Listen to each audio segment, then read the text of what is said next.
Now, I wanted to start with the question, when was the last time you were called childish?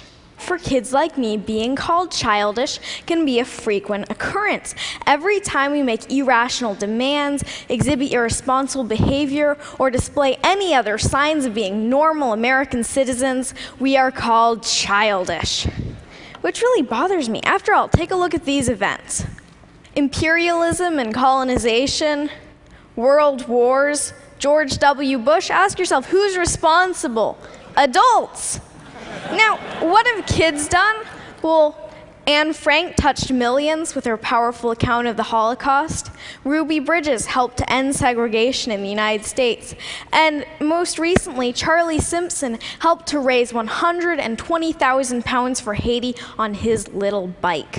So as you can see evidenced by such examples, age has absolutely nothing to do with it. The traits the word childish addresses are seen so often in adults that we should abolish this age discriminatory word when it comes to criticizing behavior associated with irresponsibility and irrational thinking.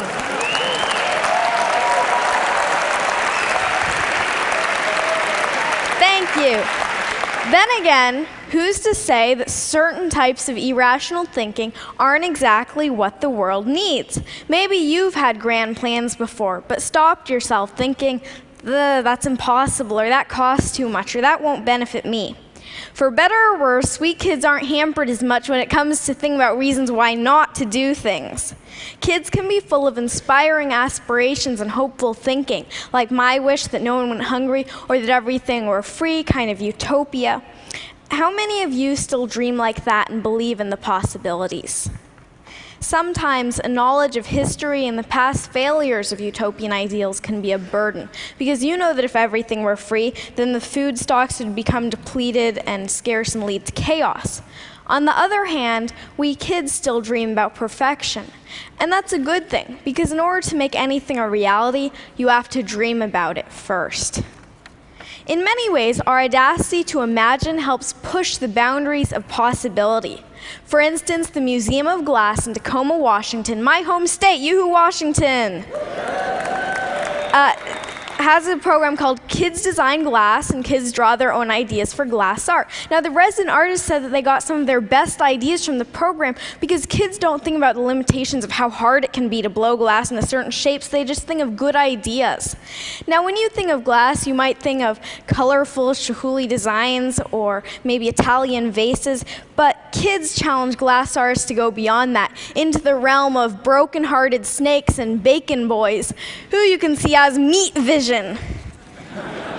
Now, our inherent wisdom doesn't have to be insider's knowledge. Kids already do a lot of learning from adults, and we have a lot to share. I think that adults should start learning from kids. Now, I do most of my speaking in front of an education crowd, teachers and students, and I like this analogy. It shouldn't just be a teacher at the head of the classroom telling students, do this, do that. The students should teach their teachers. Learning between grown-ups and kids should be reciprocal.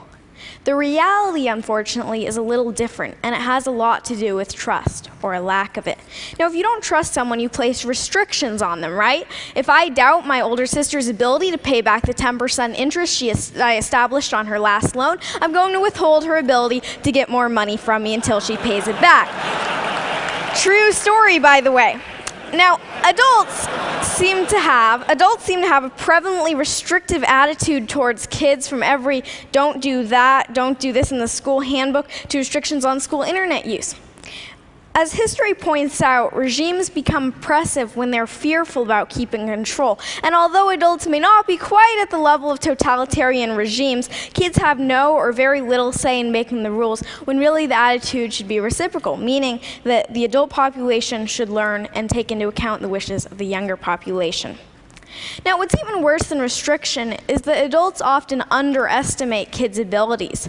We love challenges, but when expectations are low, trust me, we will sing to them. My own parents had anything but low expectations for me and my sister. Okay, so they didn't tell us to become doctors or lawyers or anything like that, but my dad did read to us about Aristotle and pioneer germ fighters when lots of other kids were hearing the wheels on the bus go round and round. Well, we heard that one too, but pioneer germ fighters totally rules. I love to write from the age of 4, and when I was 6, my mom bought me my own laptop equipped with Microsoft Word. Thank you, Bill Gates, and thank you, Mom. I wrote over 300 short stories on that little laptop, and I wanted to get published. Instead of just scoffing at this heresy that a kid wanted to get published or saying, wait until you're older, my parents were really supportive. Many publishers were not quite so encouraging. One large children's publisher ironically saying that they didn't work with children. Might want a children's publisher not work with children. I don't know, you're kind of alienating large client there.